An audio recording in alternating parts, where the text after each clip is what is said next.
Hello, everyone.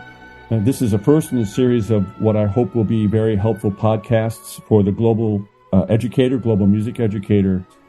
Today's guest is Dr. Anton Luiten. Dr. Luiten has more than 30 years of experience in international education. He's based in Asia. He's a renowned author, music educator, music critic, a consultant and advisor for, among other organizations, the IB. He's been very active in the IB music development and the IB Music website, and is currently working on a unique, specifically planned music DP worksite. So we're going to spend a little bit of time talking to Anton today, understanding a little bit about his background, and understanding the connection and the need for a comprehensive global music education. So here we go. Anton, welcome. Nice to have you here today. Maybe you could start out by telling us a little bit about your background. Sure. Yeah, I started back in 2007 was my first exposure to the IB program when I was launched into a school where, unfortunately, a teacher had to leave unexpectedly halfway through the year. So I was thrown into IB music halfway through the year, and students were a little bit lost. And I guess I was a little lost as well because I wasn't that familiar with the program. And so it was finding my way, I suppose, along with the students at that time. Even back then in the former curriculum was that each of the components of the IB were not separate. There was connections between them. And I very much liked that because back in my own university days, the idea of performance and listening and composition and orchestration was seen, at least from my perspective, as very isolated units of work. And so I really liked the direction that the IB was taking at that time. For the current course, things like writing program notes, well, that involves research. It involves gaining a better understanding about the work. But it also hopefully informs the student, and hopefully they can ultimately play better because they have that background knowledge about the cultural practices, historical context, these sorts of aspects to help with the performance. So nothing is seen really in terms of a silo. So that's sort of a segue into the next question that I have, and that would be, what would you describe as the biggest advantages for any student taking the music DP course?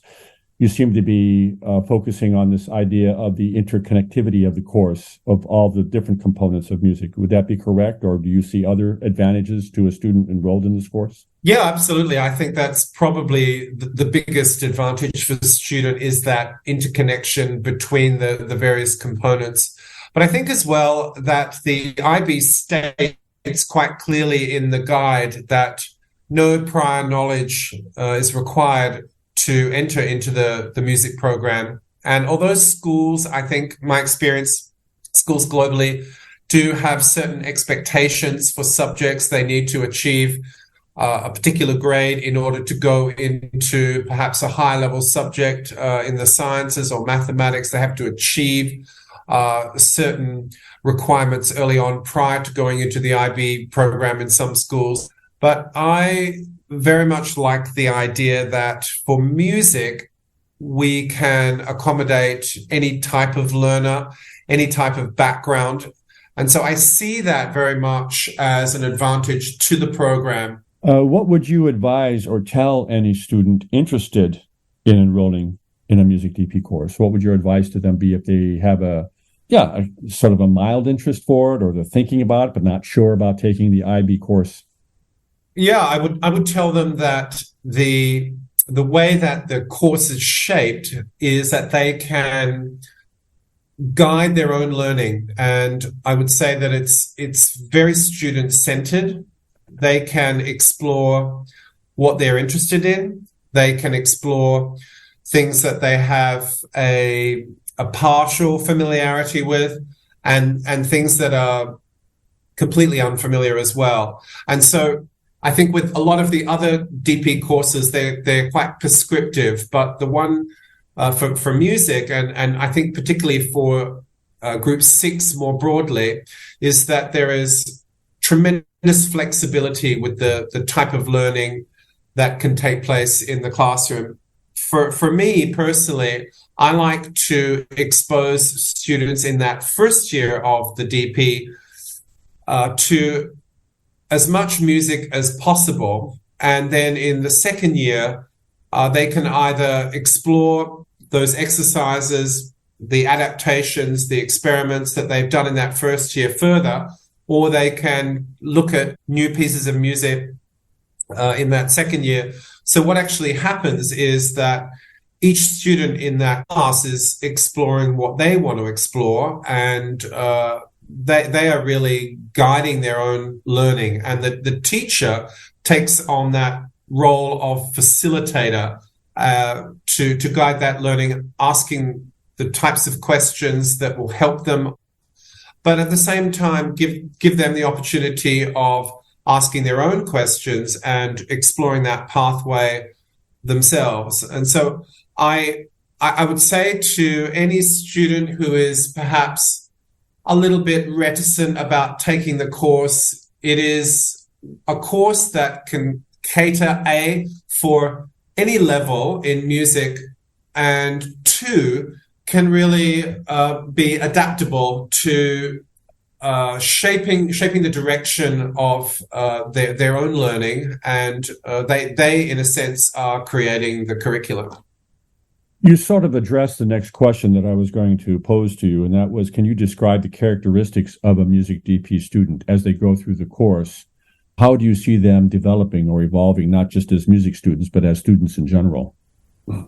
For music, I see very much this idea of building a culture of inquiry. I think that the nature of the course really lends itself to cultural awareness. Obviously, the IB diploma more broadly with language B, and students have to take a second language, and with that comes a cultural understanding and moves to this idea of the international education.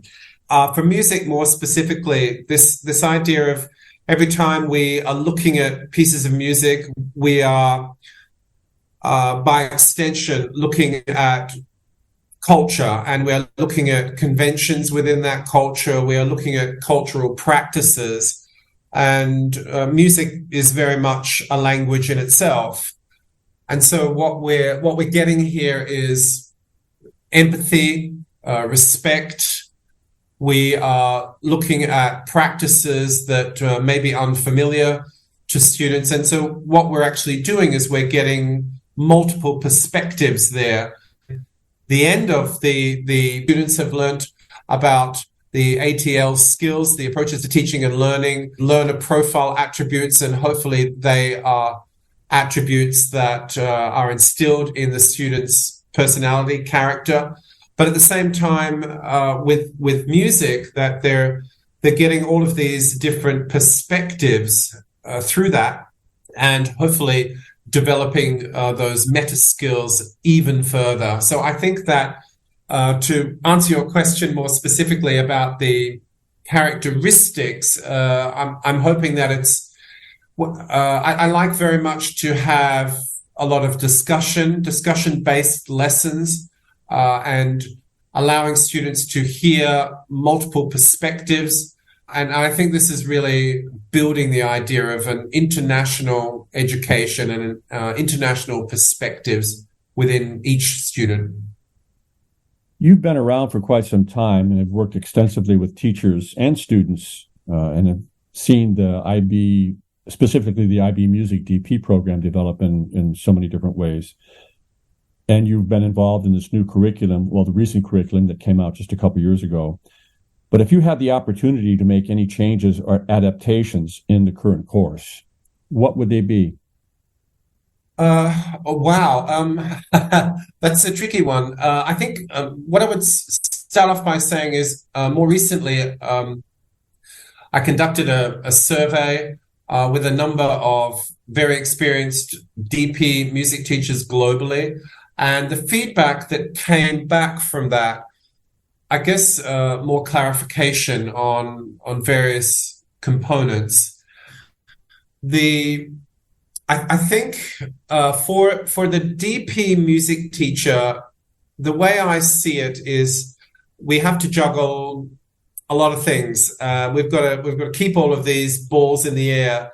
And what I think is that the direction of DP music, and I think with some of the other new subject that have started recently with the sciences in chemistry, physics, and biology, they're moving towards that idea of global perspectives. The music guide is comprehensive, and I think that the teacher support material is equally comprehensive, but these are lengthy documents, and I think that once we get something in print, it's static in a sense. And teachers, yes, they can go back to that. They can look at that information. But I think to have something more interactive, like a website that will get feedback from experts, from those in the know, from those who are experienced in more real time. Teachers are extremely busy individuals. I was reflecting on this 20, 30 years ago when I first started out. And back then, I think it was really to do with teachers go into the classrooms and they deal with the day-to-dayness of their courses. But I think over the decades, teachers have to do a lot more.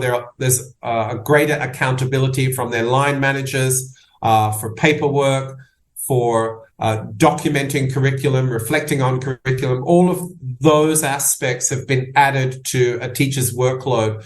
So things like music guide and support materials, yes, these are lengthy documents, but it takes some time for teachers to really sift through that, digest it, and then decide on the approach that's going to be best for their students. So I don't know if I dodged the question there, but I would say that changes not so much to the course, but to in terms of supporting teachers and their craft. Well, that is sort of, in fact, segueing my next question, and that is, we know that you're very busy with the website, with the Music DP website for In Thinking. Can you tell us a little bit about this? Maybe why you decided to create it in conjunction with myself? I'm looking at this from your perspective, of course. Tell us about the website. Well, yeah, sure. First of all, I'd say it's great working with you, Jim, and it's so wonderful to have someone of your expertise, of your caliber, and it's so nice as well. I think we work very well together because you have the US perspective on music education, and I've got more of a Australian, a British slant to the way that I experienced music in my youth, and also the way I studied it. So I think that together we're a very good match for that, because I think we're trying to deal with the global market that have those two very different approaches to the way that music is studied and music is learnt. So about the website,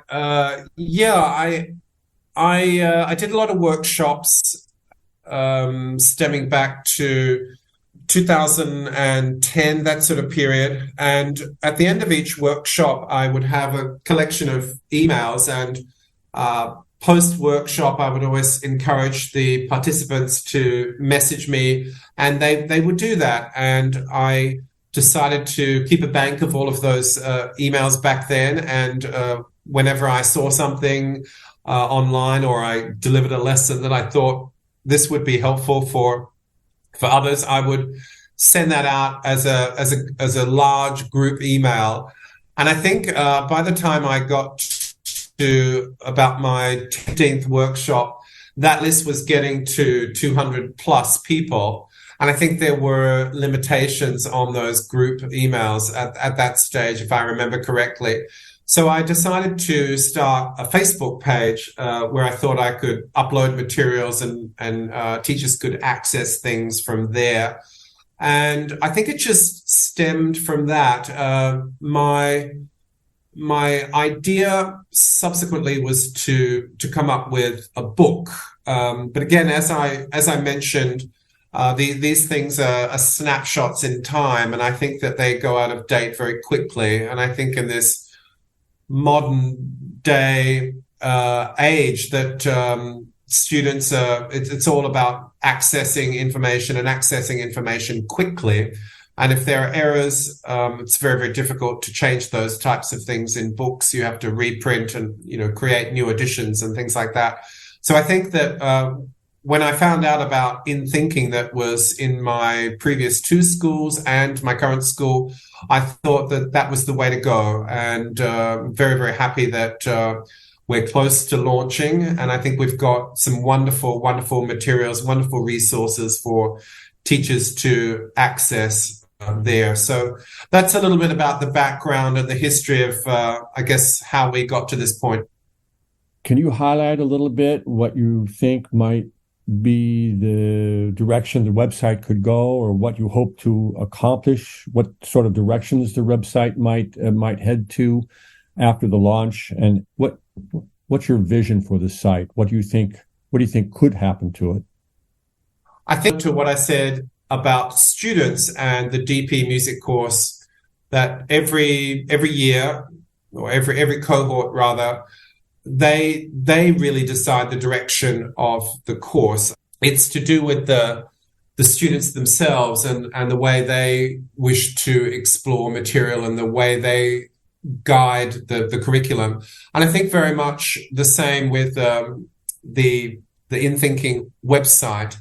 We, of course, encourage and hope and support comments, messages, things that teachers want, and we will accommodate those requests as best as we are able to. So I think to answer your question, how the website looks in the next year and how it looks in 5 years down the track will be based very much on the type of responses, the type of suggestions and feedback that we're getting from the DP music community. And so we will put information up there. We will support as far as we are able. We will put materials and resources up there. But I think that the direction of the website will be guided more really by the community. So we will look at the information very carefully and accommodate those requests as quickly as we can. What we hope to accomplish as well, just to address that question, is that I think it's important for us to provide information that teachers can access very, very quickly. Music, of course, is a course that doesn't have a textbook. Most of the other courses do have textbooks, or for the languages, obviously novels that the teachers need to work from. But there's so much already online for the other subjects that they can access that information quickly. And I think what we're trying to do, Jim, is we're looking for a place that teachers can go on there immediately and find something.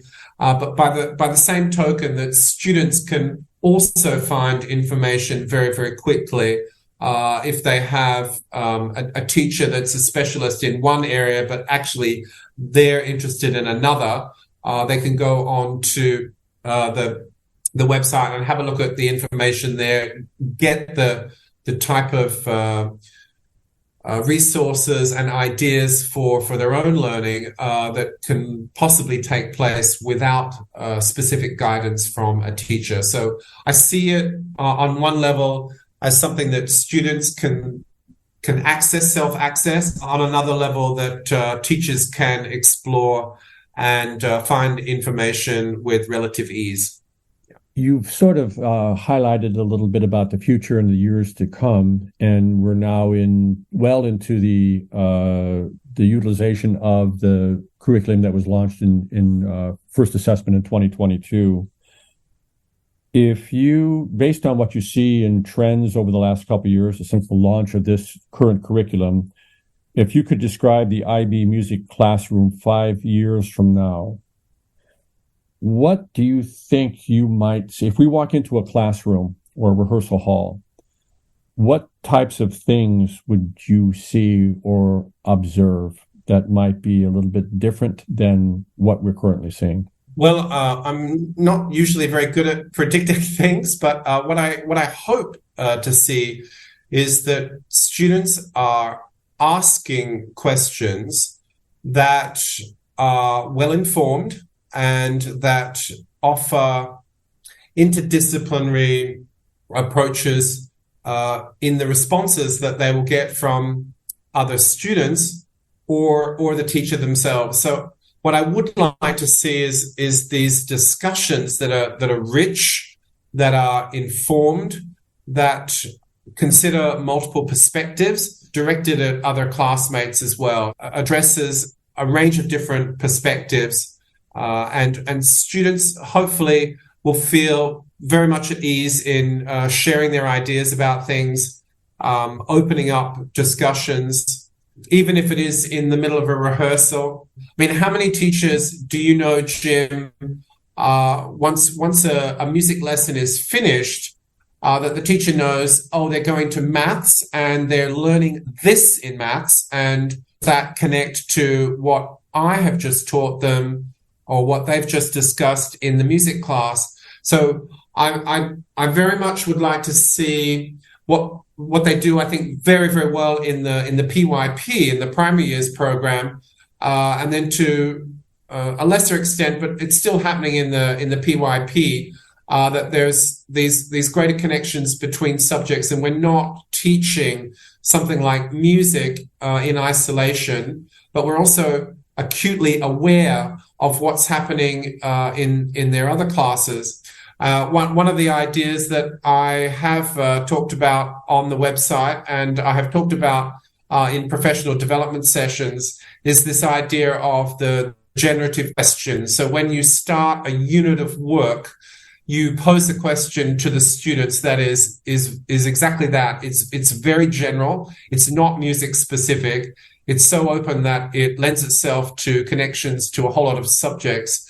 And so it's really important, I think, that schools are not just collaborating in departments, but between departments as well. How can a generic question for a music topic linked to something in the sciences, and can we do those kinds of inquiry-based broader units between subjects at the same time in our curriculum, so that students are really clear that the type of inquiry that's happening is not just isolated to that subject, but they can make those connections between subjects, and when you bring things up in your own class, then hopefully students are saying, oh yes, we did this in science last week as well, but there we learned this, and the approach that I took was this. And so what students are actually learning there is about it's metacognition,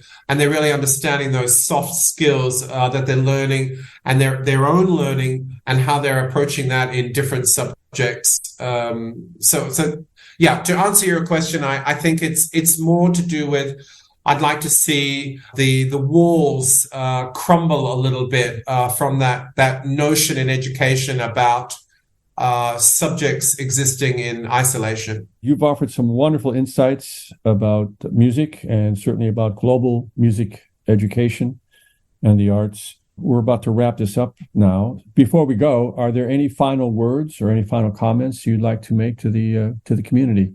I'd actually like to ask you a question, if that's all right, Jim. I just wondered if what I just described is something that you've experienced in your educational career, or I mean, do you see that shift in education could possibly happen, moving away from type of subjects to leaving examinations. What's your view about just IB classes more generally?